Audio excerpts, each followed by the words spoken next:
Hello everyone, welcome to my YouTube channel Commerce Classes with Jitendra Sharma, and today we are going to discuss an important topic of income tax subject, that is agricultural income.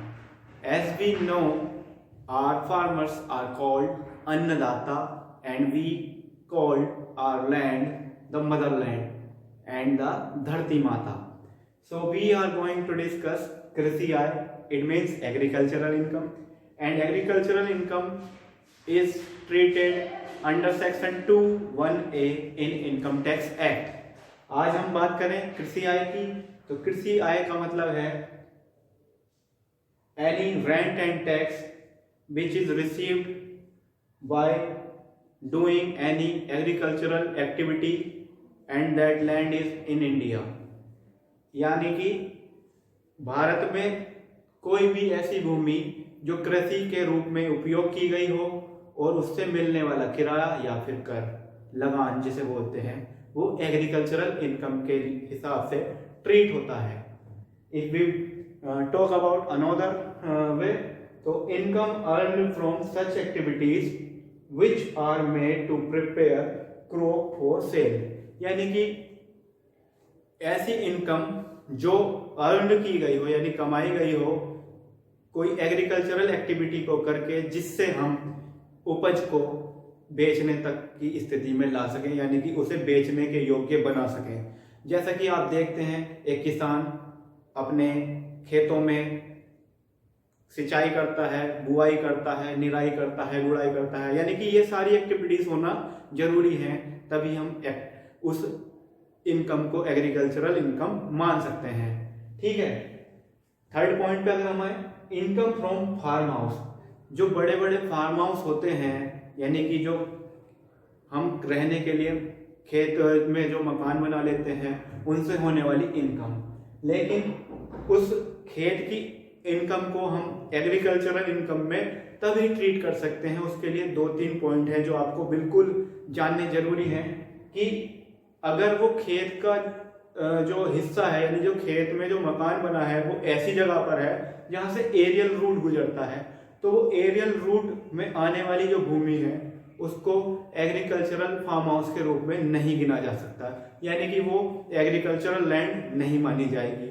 साथ ही साथ अगर हमारी agricultural land नगर पालिका के आसपास है और जहां पर स्थानीय कर लगते हैं, वहां की आबादी यानी वहां की जनसंख्या पॉपुलेशन 10,000 से ज्यादा ना हो, अगर 10,000 से ज्यादा वहां की आबादी होती है, तो ऐसी स्थिति में भी वहां की जो जगह है, वहां जो जगह जो एग्रीकल्चरल के लिए हम यूज कर रहे हैं, वो भी एग्रीकल्चरल इनकम के हिसाब से ट्रीट नहीं की जा सकती है. कुछ कंडीशंस हैं जो एग्रीकल्चरल इनकम होने के लिए प्रूव होनी जरूरी है, यानी कि भारत में एग्रीकल्चरल इनकम होने के लिए ये कंडीशन सेटिस्फाइड होनी जरूरी है. जिसकी पहली कंडीशन है कि जो लैंड है वो केवल भारत में हो, यानी कि एक ऐसे व्यक्ति की आय को ही हम कृषि आय मान सकते हैं, यानी एग्रीकल्चरल इनकम मान सकते हैं, जो जमीन जो भूमि भारत में हो. भारत से बाहर यदि आप कृषि भी करते हैं तो वो आपकी कृषि नहीं, अदर प्रोफेशन या अदर सोर्सेज से इनकम मानी जाएगी. यानी भारत के बाहर जो भी आप कृषि कार्य करते हैं उसको कृषि इनकम यानी एग्रीकल्चरल इनकम के हिसाब से ट्रीट नहीं किया जा सकता है. अगली बात करें हम, कृषि कार्यों के लिए प्रयोग में लाई गई हो, यानी कि वो जो जमीन है, वो जो भूमि है, वो कृषि कार्य के रूप में ही प्रयोग की गई हो. ऐसा ना हो कि हमने जमीन दूसरे व्यक्तियों को दे दी हो, हम अपने आप को फार्मर समझ रहे हैं और हमने वो जमीन बटाई पर या ठेके पर किसी और को दे दी हो, तो उससे होने वाली इनकम को एग्रीकल्चरल इनकम नहीं कहा जा सकता. प्राप्तकर्ता का भूमि में हित होना चाहिए, यानी कि जिस व्यक्ति को एग्रीकल्चरल इनकम हुई है, यानी जो व्यक्ति एग्रीकल्चरल इनकम मान रहा है, उसने कृषि आय यानी एग्रीकल्चरल इनकम के लिए कुछ ना कुछ काम किया हो, यानी उसका कुछ ना कुछ लेबर, यानी उसका कुछ ना कुछ समय और उसकी कुछ ना कुछ एक्टिविटीज एग्रीकल्चरल होनी चाहिए, अदरवाइज वो एग्रीकल्चरल इनकम नहीं मानी जाएगी.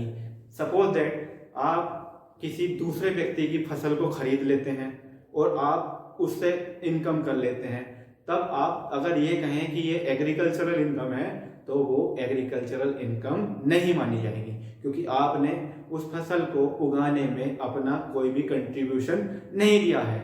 अब हम बात करते हैं कुछ ऐसी इनकम की जो नॉन एग्रीकल्चरल इनकम है, यानी कि हमें लगेगा कि वो वास्तव में कृषि से रिलेटेड यानी एग्रीकल्चर से रिलेटेड तो है, but actually these income are not agricultural income. So we are going to discuss these non agricultural income also. E heart market, जो ई हार्ट बाजार होते हैं वो, साथ ही साथ रॉयल्टी इनकम। सपोज दैट आपके पास लैंड है, आप उसको इतना यूज नहीं कर पा रहे हैं और आपने उसको दूसरे लोगों को रॉयल्टी इनकम के हिसाब से दे दिया है, that income can't be treated as agricultural income. Water supply for irrigation. Suppose that आपने अपने खेत में या फिर आपने अपने फार्म हाउस पे एक ट्यूबवेल लगाया है, एक बड़ा सा बोरिंग लगाया है जिससे आप वाटर सप्लाई करते हैं और लोगों के खेतों में, और आप कहें कि ये वाटर सप्लाई से जो मुझे इनकम हो रही है वो भी एग्रीकल्चरल इनकम है, but these type of income can't be treated as agricultural income, क्योंकि वो आपकी एग्रीकल्चरल इनकम नहीं है। आपने पानी दिया है यानी आप एक सर्विस प्रोवाइडर के रूप में काम कर रहे हैं। It means you are doing a business, so it can't be treated as agricultural income. Now we are going just like, आपने देखा होगा जो लोग खेतों में काम करते हैं, आपने देखा होगा अगर आप नर्सरी उगा रहे हैं या फिर आपने खेतों में अपने यहाँ पर फसलें उगाई हैं, तो आपने देखा होगा कि आपके खेतों में कुछ पौधे कुछ पेड़ ऑटोमेटिक अपने आप उग जाते हैं। अगर आप ऐसे खरपतवारों को वीडीसाइड समथिंग कुछ ऐसा करके अगर आप उनको बेचते हैं, जो पेड़ बड़े हो जाते हैं उनको कटवा करके आप बेचते हैं, और उससे होने वाली इनकम को भी आप एग्रीकल्चरल इनकम में ट्रीट नहीं कर सकते, क्योंकि वो स्वयं उगी हैं और उनको आपको अदर सोर्सेज में दिखाना होगा।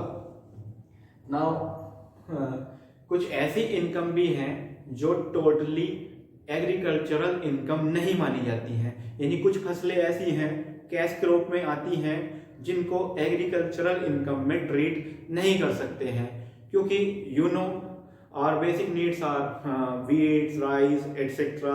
मतलब जो हमारी बेसिक नीड है, जो एग्रीकल्चरल के हिसाब में जो नॉर्मली किसान उगाते हैं फसलें, वो तो हम कह सकते हैं कि एग्रीकल्चरल फील्ड में पूरी तरह से रखी जाएं। अदरवाइज कुछ फसलें जो हम बिजनेस पर्पज से उगाते हैं, जैसे नर्सरी लगाना, और कुछ फसलें कुछ पौधे हम लगाते हैं बिजनेस पर्पज से, तो उनको किस हिसाब से एग्रीकल्चरल इनकम में ट्रीट करते हैं, आइए वो जानते हैं अब। तो अगर हम बात करें पार्टली टैक्सेबल एग्रीकल्चरल इनकम की, तो यहाँ पर टी यानी जो चाय होती है, चाय के बागान होते हैं, आप जानते हैं चाय बहुत कॉस्टली है, और चाय जो उगाई जाती है वो टोटली बिजनेस पर्पस के लिए उगाई जाती है। कॉमनली आप देखेंगे कोई एक व्यक्ति कितनी चाय अपने सेल्फ यानी अपने स्वयं के लिए उगाएगा, ज़्यादातर लोग बिजनेस करेंगे, बिजनेस के हिसाब से चाय को उत्पादन करेंगे, प्रोडक्शन करेंगे। सो एग्रीकल्चरल इनकम जो है टी यानी चाय की जो एग्रीकल्चरल इनकम है, उसको 60% एग्रीकल्चरल इनकम और 40% नॉन एग्रीकल्चरल इनकम में रखा जाता है। अगर हम बात करें कॉफ़ी की, अगर हम कॉफ़ी को सैचुरेटेड करते हैं, संचुरित कर देते हैं, तब जो कॉफ़ी है 75% एग्रीकल्चरल इनकम और 25% नॉन एग्रीकल्चरल इनकम में ट्रीट की जाती है।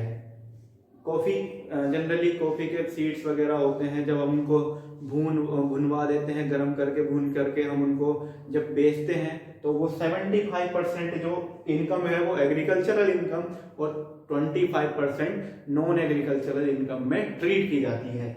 थर्ड पॉइंट है, अगर हम कॉफ़ी को भूनकर और पीस कर यानी कि जो उसका पेस्ट होता है, जैसे आप नेस्ले वगैरह का जो पेस्ट लाते हैं, अब आप उस तरह से उसको ट्रीट करें। मतलब नेस्ले मैं एक ब्रांड का नाम बोल रहा हूँ, नेस्ले के अलावा कुछ और भी हो सकता है, बट वो पैकेजिंग ना हो, वो किसान के पास है, उसने उसको भून करके पीस करके सेल किया है, तब ऐसी इनकम 60% एग्रीकल्चरल इनकम और 40% नॉन एग्रीकल्चरल इनकम में ट्रीट की जाती है। अगर हम बात करें रबर और लेटेक्स जो होते हैं, रबर के पेड़ और लेटेक्स उगाने का काम जो किया जाता है, लेटेक्स एक होता है जो खिंचावदार होते हैं, जो पेड़ों से यानी कि जो रबर के पेड़ टाइप से कुछ प्रयोग की जाती है, उत्पादन उसका इस तरह का होता है। That type of income is treated as 65% agricultural income और 35% नॉन एग्रीकल्चरल इनकम में ट्रीट की जाती है।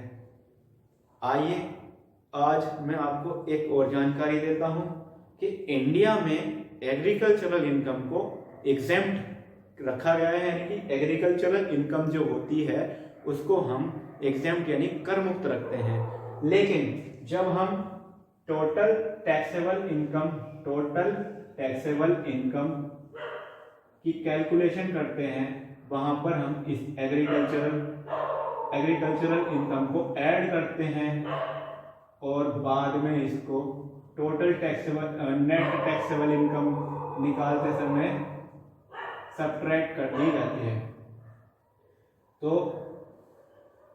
थैंक यू सो मच, आप मेरी वीडियो को बहुत प्यार दे रहे हैं।